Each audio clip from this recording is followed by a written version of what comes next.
de Porquería Política nuevamente por acá, pues aquí dentro del confinamiento vamos a recibir a un gran amigo, al licenciado Cuauhtémoc Velasco Oliva, quien con él a dialogar, vamos a entrevistarlo acerca de un texto que recientemente escribió que se denomina ¿De dónde provendrán los recursos para fortalecer el bienestar de los mexicanos? Un texto muy interesante.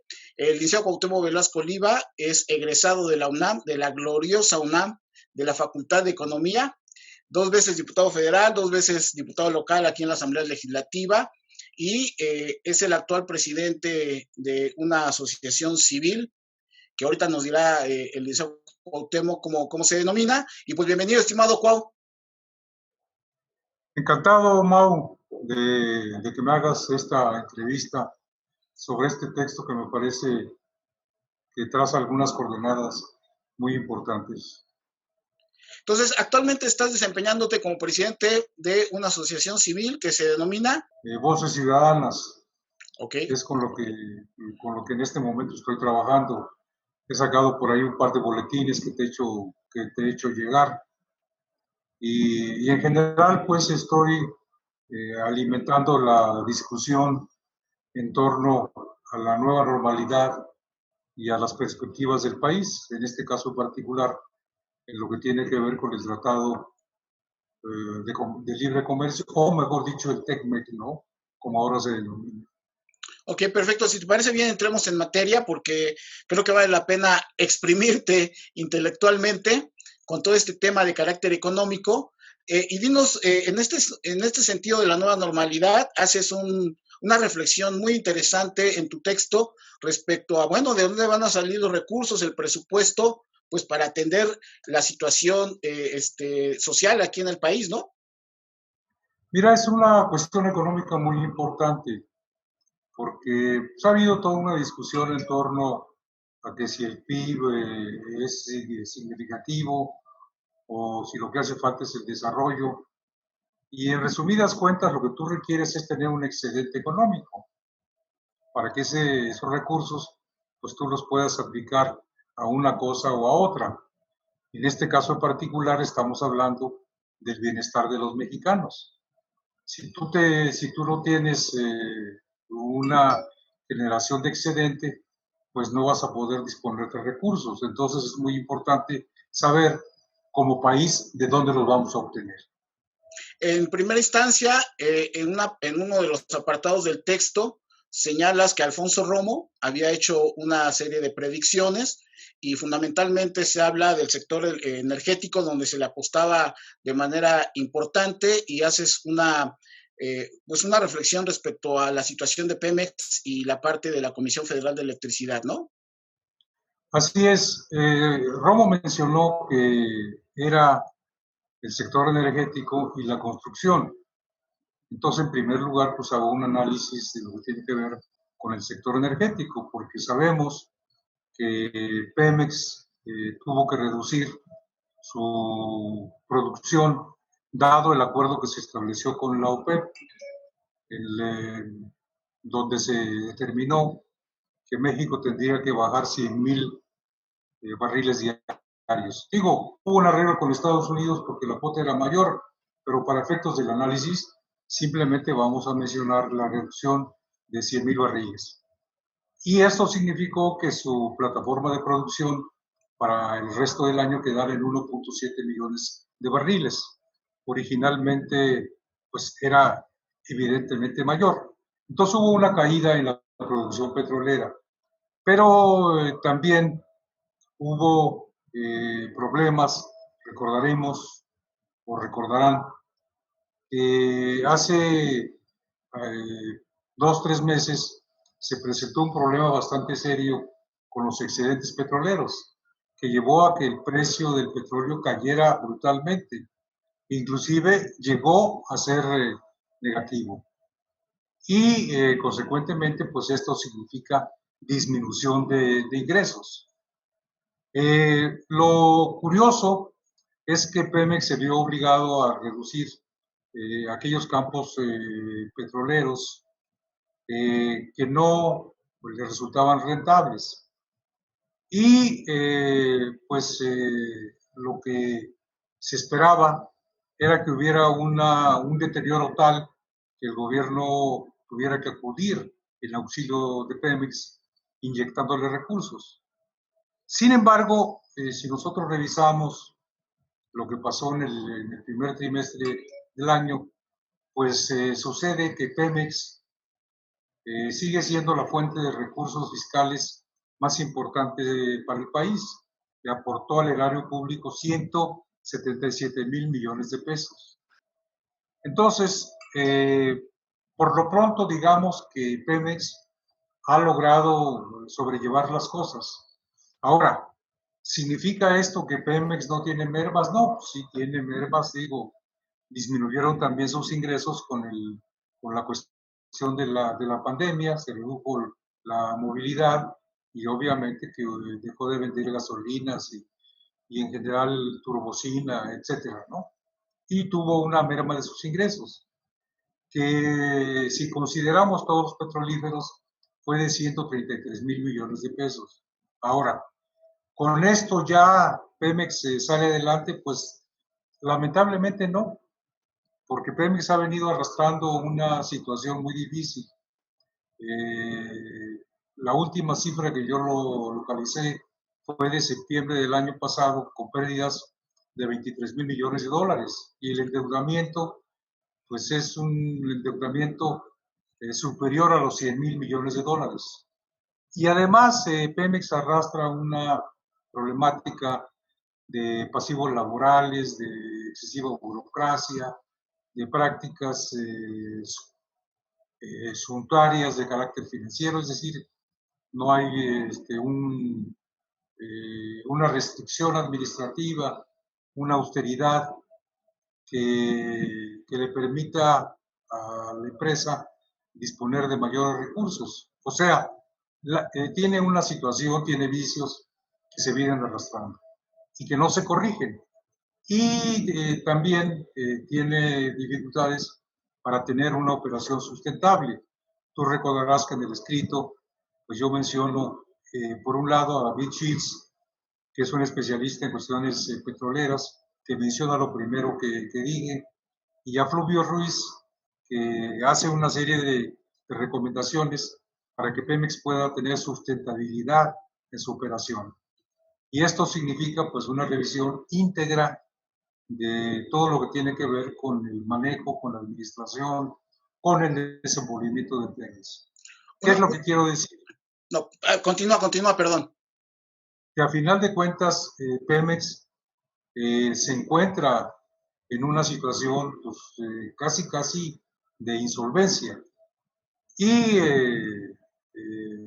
el día de ayer, es decir, estamos hablando, hoy es sábado, de ayer viernes, la propia petrolera dio a conocer que tienen un problema muy serio con los contagios de la pandemia del COVID, tan severo que inclusive su operación misma está en riesgo. O sea, en conclusión, Pemex no tiene posibilidades de salir adelante.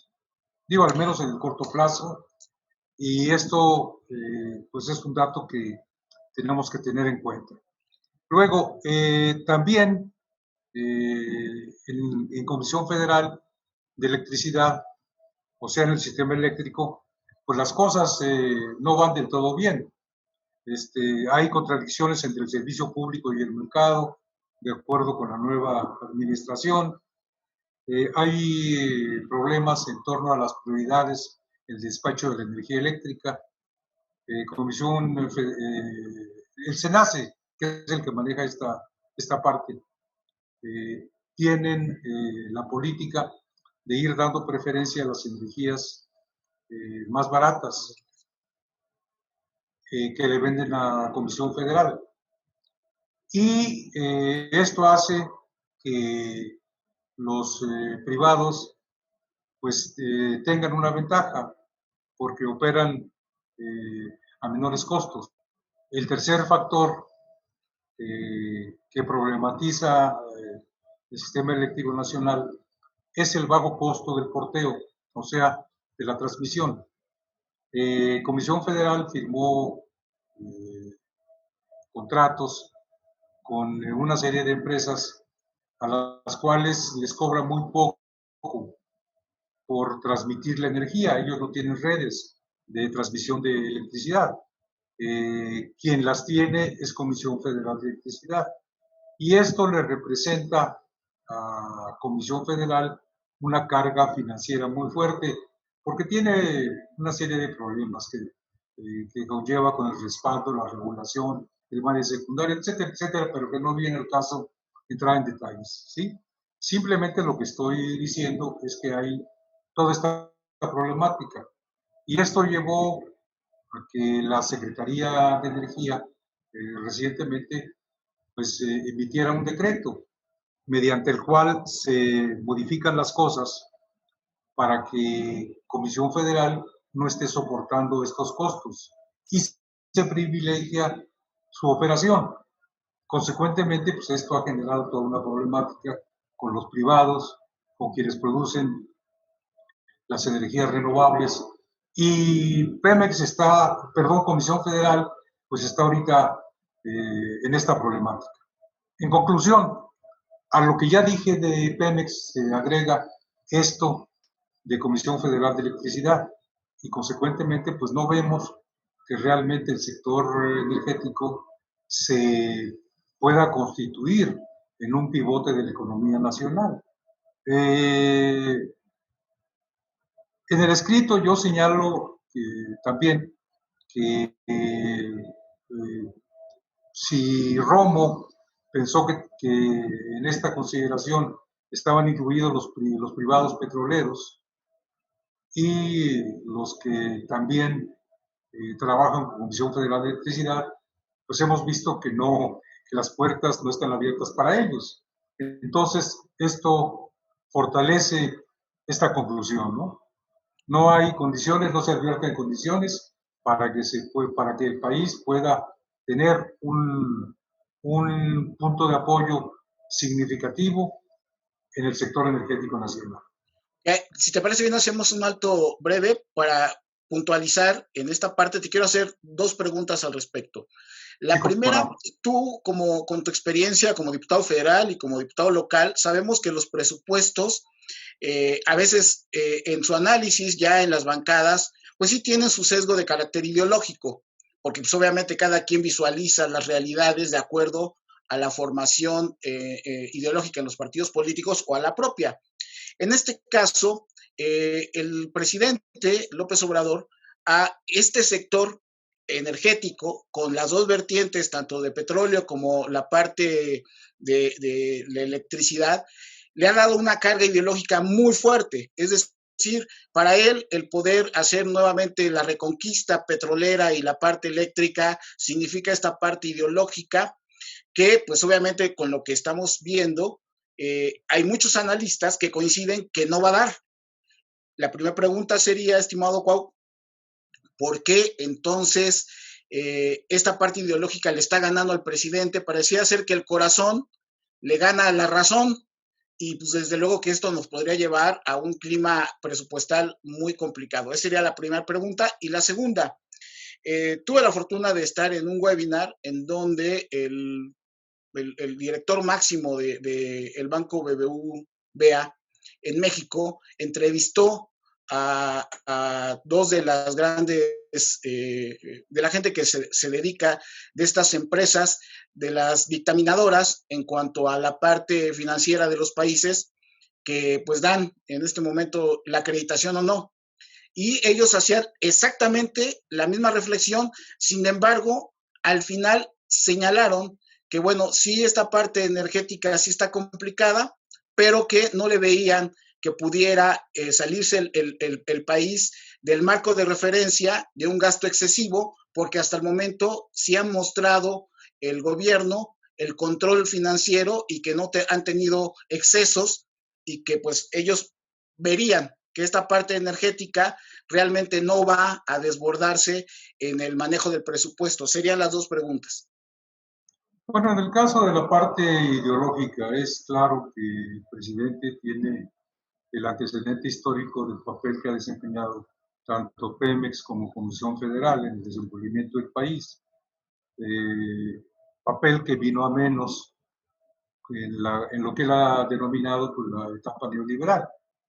Y consecuentemente, pues él considera que sería factible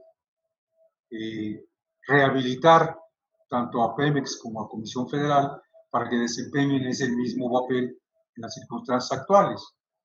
Nada más que pues ese propósito que es pues bastante aceptable tiene las dificultades que ya he mencionado en este momento. Y parece muy difícil que pueda llegar a tener realmente ese papel, que retome ese apoyo que estas dos empresas le dieron al país, que le generaron pues, enormes excedentes.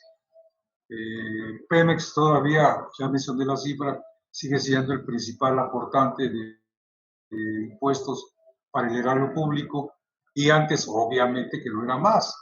Entonces, pues qué bueno que eso pudiera ser factible, pero en las actuales circunstancias, pues los datos, las cifras, las realidades no dan, ¿sí? Entonces, eso sería el primer señalamiento. Tú puedes tener una idea, pero pues falta que esa idea en una coyuntura específica, en un momento preciso, pues siga siendo viable. Y en este momento, pues no hay condiciones. Claro, tú no puedes apostarle a que todo va a ser así en el futuro. Si las circunstancias cambian, se modifican, pues a lo mejor. Pero por lo pronto tú no tomas una decisión basado en una posibilidad o en una conjetura. ¿Sí me explico? ¿Sí? Ahora, Totalmente. el peso presupuestal que pueda representar Pemex para el erario público, pues hay algunos analistas que han dicho que con esta baja de precios y de la producción, que iba a ser necesario que el gobierno federal capitalizara a Pemex hasta por 20,000 millones de dólares. Pero curiosamente el hecho de que Pemex se haya deshecho de aquellos campos petroleros que le resultan no rentables, pues de alguna manera le ha ayudado a sobrellevar las cosas, ¿sí? Entonces, no está muy claro en este momento que Pemex se constituya en una gran carga y lleve inclusive a que la calificación financiera del país pueda comprometerse, como inclusive algunos analistas lo han hecho. Entonces, yo por eso fui muy cuidadoso con las consideraciones que hice y señalé lo que es comprobable. Y no me basé en una hipótesis que puede ser o que no puede ser, ¿sí? Estamos en la misma circunstancia. Uno tiene que concluir, que hacer tu análisis y tus conclusiones sobre la base de lo que está a la vista, de lo que está ocurriendo, ¿no? Porque si no, bueno, pues te dedicas tú a especular y no es el caso. A Madame Sassou. Y bueno, si te parece bien, pasemos entonces, ok, ya tuvimos ahorita el sector energético, a lo que decía Alfonso Romo, bueno, ya hay unas consideraciones que has hecho, pasemos a la parte de lo que es el ramo de la construcción y vamos a dejar para un tercer bloque la reflexión acerca del Tratado de Libre Comercio, pero ya lo haríamos en otro video, si te parece bien. En materia de lo que es el sector de la construcción, ¿cómo estás, cuáles los elementos que presentaste en tu texto? Bueno, en mi texto fundamentalmente hablo de un programa muy ambicioso que dio a conocer hace unos días la jefa de gobierno de la Ciudad de México, Claudia Sheinbaum. Aunque sabemos que hay otras obras que están en marcha que tienen que ver con la construcción de la refinería de Dos Bocas, con el aeropuerto Felipe Ángeles de Santa Lucía, con el Tren Maya, que son inversiones importantes, pero que están, digamos, constreñidos a una región en específico. Y este programa que plantea la jefa de gobierno, pues es un programa, muy ambicioso, porque contempla que se pueda tener o generar 271,000 empleos, 246,000 por inversiones privadas y 169,000 por apoyos sociales. Podría yo mencionar toda la relación de proyectos que, por ejemplo, con los privados menciona la jefa de gobierno, pero la verdad, ejemplifico con uno, el cablebús. Ese está muy avanzado, pero que tenga, junto con todos los demás, un impacto tan fuerte para que en el resto del año se genere 1,000,000 de empleos, pues definitivamente no. Si las inversiones se hacen como está planteado, pues a lo mejor en el resto del sexenio se puede tener ese 1,000,000 de empleos. Por lo pronto, pues eso no es viable. Ahora, el presidente de la República habla también de que se van a generar 2,000,000 de empleos, porque él menciona y da como empleos a todos aquellos apoyos que se dan con los programas sociales, Jóvenes Construyendo el Futuro, Sembrando Vida, etcétera, etcétera, ¿no? Pero eso, pues, es parte de lo que está proyectado. Simplemente lo que podemos hacer en este momento es anunciarlo, ¿no? Tendríamos que entrar a hacer un análisis muy riguroso para poder precisar efectivamente cuál va a ser el alcance de estos programas en términos de empleo, en términos de inversión, en términos de dinamismo económico para el En país. este sentido, entonces, en materia del ramo de la construcción, estaríamos hablando que es algo similar con el sector energético, que pues está bien en cuanto a un papelito, pero la operación y los fondos no son los que requiere el país. Sin embargo, estoy de acuerdo, pero sin embargo hay que darle el beneficio de la duda. El gobierno de la ciudad habla, por ejemplo, de que en la obra pública van a ser 25,000,000,000 de pesos. Se supone que los tiene listos, que ya tiene arreglos con la iniciativa privada para poder llevar adelante estos proyectos que son 487. Entonces, se supone que están en marcha. Lo mismo podemos decir de Dos Bocas, podemos decir del Tren Maya, podemos decir del aeropuerto de Santa Lucía. O sea, son acciones que están perfiladas. ¿Realmente van a tener ese alcance o no? Es otra historia. Pero por lo pronto eso nos da pauta para que demos el beneficio de la duda.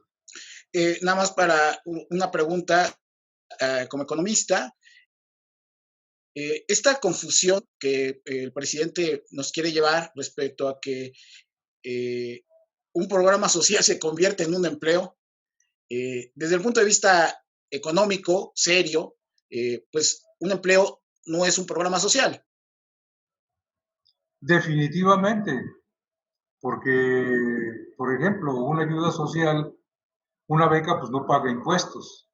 Digo, no hay un impuesto sobre la renta, no hay un impuesto al valor agregado, no genera el pago de un derecho, en fin. No es lo mismo que un empleo donde se generan estos efectos, estos pagos, estas contribuciones, que a final de cuentas alimentan las arcas públicas y también, como los empleos son producto de la inversión, pues generan otros efectos, como es el efecto multiplicador de carácter económico, o sea, un gasto en cascada. Por eso no podemos equiparar, ¿no?, un empleo de lo que es pues una beca o un apoyo de carácter social, y eso lo vimos claramente el año pasado. Se gastó una buena cantidad de recursos en programas sociales y sin embargo la economía pues tuvo un retroceso que se estima entre el 0,1 y el 0,3%. O sea, no crecimos, ¿sí? El presidente ha descalificado la importancia del crecimiento del PIB, pero insisto, para efectos de de los resultados económicos, de lo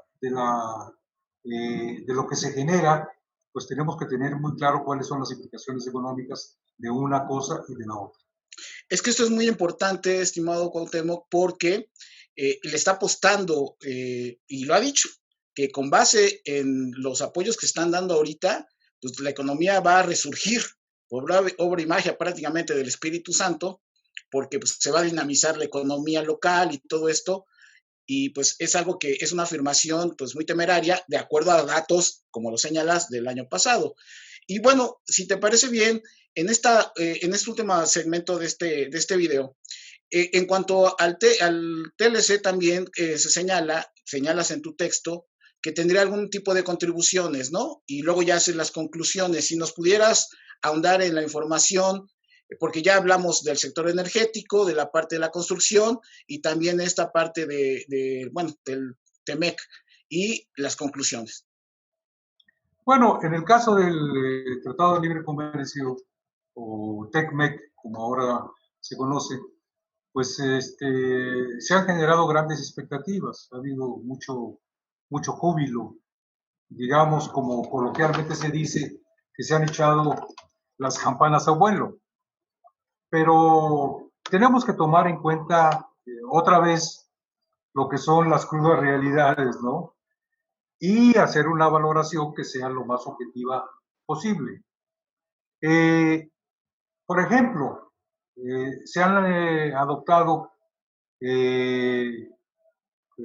compromisos que hay que cumplir, en los cuales pues México va a tener que pagar un mayor costo. Por ejemplo, se estableció que la exportación de los automóviles, para que no paguen impuestos, debe tener un mayor contenido regional, que anteriormente era del 62.5%, y que pasa al 75%.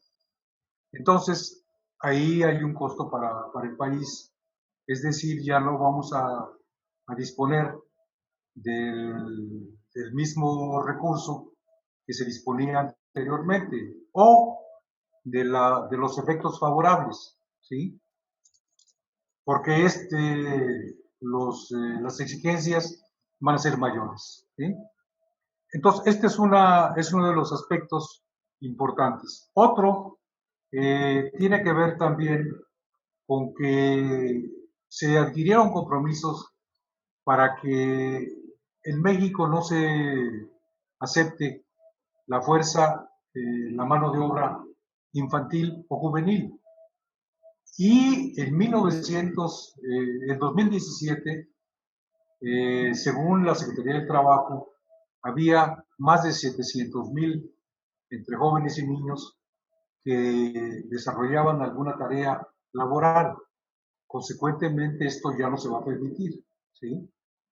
Y hay un compromiso claro establecido y hay mecanismos para que Estados Unidos pueda exigir que se cumpla. Hay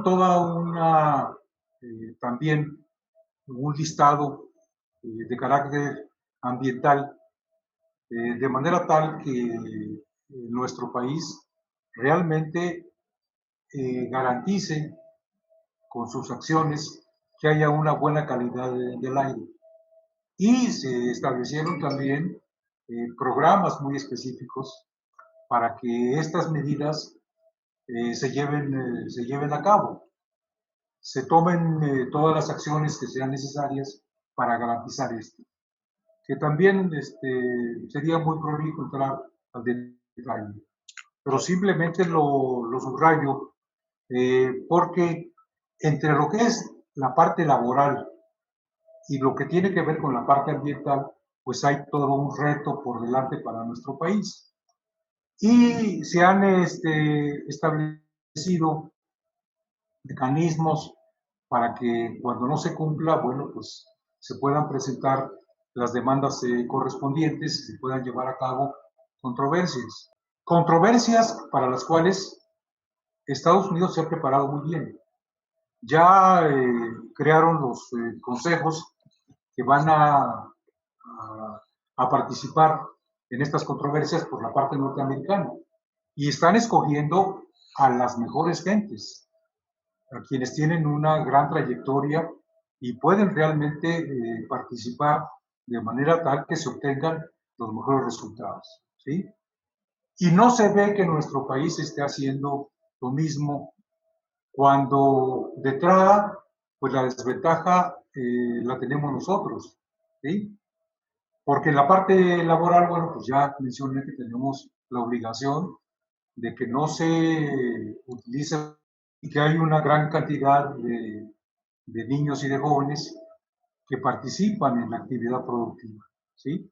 Y que eso pues hay que replantearlo.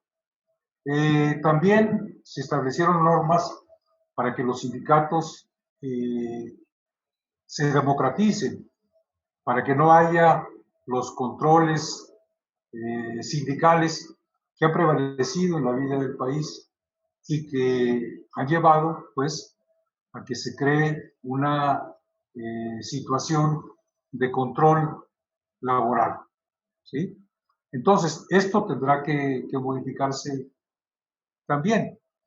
Y esto se asocia a otras acciones que son, pues, para nuestro país riesgosas y que dan lugar a lo que se ha llamado rendijas o subterfugios. Entre estas acciones está lo que tiene que ver con cambios que se hicieron de última hora, lo que se llamó el proceso modificatorio del TECMEC, donde se establecieron reglas de origen, se modificaron los términos laborales y se integró una plantilla de observadores que van a ser los que van a estar al pendiente de que estas normas se cumplan. O sea, el gobierno norteamericano va a tener observadores para ver si efectivamente en materia laboral se está cumpliendo con el compromiso establecido o en materia ambiental se está cumpliendo con el compromiso establecido. Pero no está claramente definido quiénes van a ser esos delegados que van a estar al pendiente de lo que suceda, de cómo se manejen las cosas. En el caso, por ejemplo, laboral, estos delegados van a poder provenir de los sindicatos. Esto tiene una implicación muy seria porque ya en Estados Unidos se están preparando las organizaciones sindicales para exigir a nuestro país. ¿Por qué? Porque, bueno, se trata de bloquear, ¿no?, los productos que envíe nuestro país que sean elaborados en estas condiciones. Y esto va a significar pues una serie de obstáculos. Si por el otro lado consideramos que también se estableció el cambio en la carga de la prueba, es decir, anteriormente tú presentabas una denuncia y tenías que demostrar que efectivamente esa medida obstaculizaba el comercio, pero ahora con que se presente, quien tiene la carga de la prueba, que tiene que comprobar que no es así, es el demandado, o sea, nuestro país. Y consecuentemente, bueno, pues si a un sindicato norteamericano le interesa bloquear el acceso de un X producto, pues puede presentar una denuncia y mientras son peras o manzanas, pues el asunto tiene que discutirse, tiene que revisarse y tiene que llegarse a una conclusión. Y todo eso pues, va a significar obstáculos para nuestro país y retrocesos. Todas estas cuestiones, ya vistas en su conjunto, pues representan para nuestro país desafíos y retos muy grandes.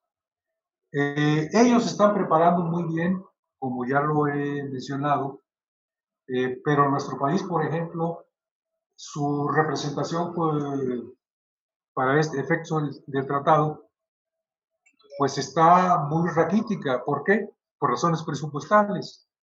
Mientras que los Estados Unidos ya le destinó 200, 300 millones de dólares a estos preparativos, pues en México pues, vemos que cada vez los programas y las dependencias disponen de menores recursos, ¿sí? Entonces hay una asimetría que opera en desventaja de nuestro país. Esto no es algo definitivo, pero obviamente que los resultados que obtengamos pues van a estar condicionados a lo que hagamos para hacerle frente a esta situación. Es decir, el tratado no es un maná que vaya a provocar que del cielo caigan las inversiones y los empleos, sino que es una negociación en la cual pues hay partes interesadas y cada quien pues trata de jalar el agua para su molino, ¿sí? Eso es lo que estoy puntualizando. Y es fundamental reconocer también, así como se están mencionando, o estoy mencionando estas cuestiones, bueno, pues hay otros aspectos que son positivos. Por ejemplo, Graciela Márquez menciona que el TECMEC nos encamina a la era digital. Graciela, pues como sabemos, es la secretaria de Economía. Claro, si uno ve artículos como el de Fernando Negrete, que es un especialista en cuestiones digitales, pues dice que prácticamente ahora en materia digital vamos a ser parte de, de todo el conglomerado de los países de Canadá, Estados Unidos y México, donde las ventajas van a ser para ellos. Por el número de audiencia que tienen, por la penetración que tienen, por los recursos que manejan, por la tecnología. Ya se están preparando los Estados Unidos para impulsar en forma definitiva la tecnología del 5G y que va a revolucionar prácticamente pues, la vida económica de los países. Entonces, lo mencionó también como aspectos que deben ser tomados en cuenta y prepararlos para ello. A su vez, Jesús Seade menciona que pues nos proporciona múltiples oportunidades de negocio e inversión.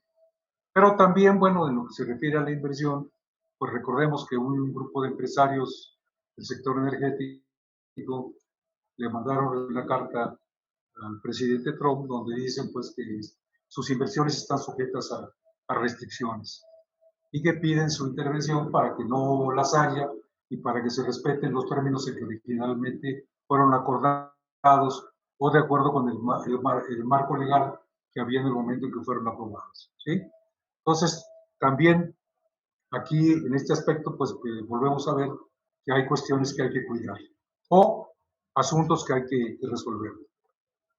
En lo que se refiere a otros aspectos, bueno, pues valdría la pena mencionar entre las cuestiones que son significativas que nosotros podemos aprovechar en esta coyuntura lo que se llama el nearshoring, que son operaciones de manufactura más cerca de los Estados Unidos. Esto lo debimos de haber hecho en el Tratado de Libre Comercio, pero no lo hicimos. Nos contentamos con ser maquiladores. Pero se presenta ahora una nueva coyuntura, particularmente por dos factores. Primero, por tres factores. Por la preeminencia del tratado con Estados Unidos. En segundo lugar, por la que tiene Estados Unidos con China, que va a provocar que se abran posibilidades de elaborar productos que actualmente produce China y que se pueden hacer en México. Entonces, realmente tenemos una muy buena oportunidad. Hay otro factor también, decía que son tres, porque las grandes empresas están buscando regionalizar su producción. Con las variaciones en el tipo de cambio, con los problemas que se han originado con la globalización, el transporte, bla, bla, bla, bla, pues prefieren ahora o han preferido adoptar políticas para regionalizar sus productos, ¿no? Ya no hacerlos en países que están del otro lado del océano, sino buscar la proximidad mayor. Y México reúne esa condición, lo que además les permite reducir costos y tener pues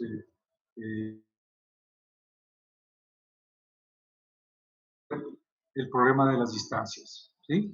Entonces, son factores favorables que nos llevan a la conclusión de que México realmente puede hacer del Tratado de Libre Comercio un pivote de su actividad económica, un pivote para superar la atonía económica junto con la construcción que ya mencionamos, ¿sí? Pero está abierta esta posibilidad siempre y cuando nosotros seamos conscientes de que para alcanzar estos buenos resultados tenemos que trabajar mucho y hacer un buen esfuerzo. Prepararnos para cumplir las normas aprobadas en materia ambiental y sobre todo la parte laboral. Tener antídotos para los subterfugios, estar listos para ganar las controversias, no ser avasallados en ellas, superar las restricciones a la inversión, entre comillas restricciones, para dar el sentido que mencioné anteriormente. Y algo que es fundamental. México, con el Tratado de Libre Comercio, no puso en marcha una política de industrialización. China sí lo hizo. Y el componente nacional de sus exportaciones en un principio eran del 1,27% y al paso del tiempo llegaron a ser del 23%. O sea, se industrializaron, pusieron manufacturas, pusieron fábricas y eso les permitió pues ganar terreno. Nosotros nos contentamos con ser maquiladores, ofrecimos mano de obra barata. Entonces, ahora el gran reto es que tengamos una política industrial y que realmente abramos las posibilidades de que México pueda tener un auténtico desarrollo. Y que demos empleos de calidad, porque también está involucrado en lo que tiene que ver con el tratado. Ellos dicen que no se vale que México compita. Trump se ha quejado mucho del peor tratado firmado por los Estados Unidos. Se ha quejado de que pues, la mano de obra en México es muy barata y que eso hace que los productos mexicanos sean más competitivos, ¿sí? Entonces, teníamos que trabajar para tener una política de industrialización que realmente nos lleve a cambiar el ser un país maquilador por un país industrial. Yo creo que este es el horizonte que tenemos en marcha. Evidentemente, el TECMEC nos plantea posibilidades, pero pues va a depender de nuestro trabajo, de nuestro esfuerzo, de que mancomunemos tareas, de que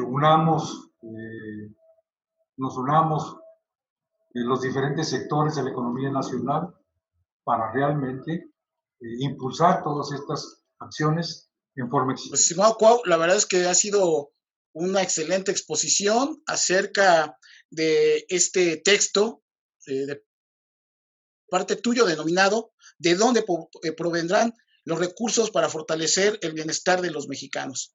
La verdad es que queda muy claro estos 4 apartados y las conclusiones. Me parece que pues la gente que nos está viendo podrá tener una orientación. Y bueno, pues ahí está para el debate, lo contenido en tu texto. Creo que es una gran aportación, como siempre. ¿Algo más que quisieras añadir? Pues yo creo que esto que acabas de mencionar es muy importante. Estos planteamientos pues no son para regocijarse. Yo creo que lo fundamental es que se alimente el debate público. Yo celebro que haya habido la oportunidad de que efectuemos esta entrevista, pero debe ser parte de algo que crezca, se reproduzca y permita que una problemática de esta naturaleza, de esta envergadura, pues realmente se discuta para que sea la unión de fuerzas, de posibilidades, de criterios, de voluntades, las que a final de cuentas permita que haya buenos resultados y que no nos quedemos simplemente pues soñando en que vamos a tener un gran futuro, no, trabajemos para lograrlo. Y una parte fundamental, el punto de partida, pues es que haya una discusión y un debate que nos lleve a modificar actitudes y a unir voluntades. Perfecto. Pues muchísimas gracias, estimado Cuau, por esta entrevista para este tema. Hablaremos en otro video acerca del TEMEC. Queremos aprovecharte y pues estamos en contacto. Nos vemos en la próxima. Y amigos de Porquería Política, ya saben que si les gusta lo que aquí decimos, manita arriba, suscríbanse al canal, compártanos y nos vemos en el siguiente análisis. Hasta luego. Muchas gracias.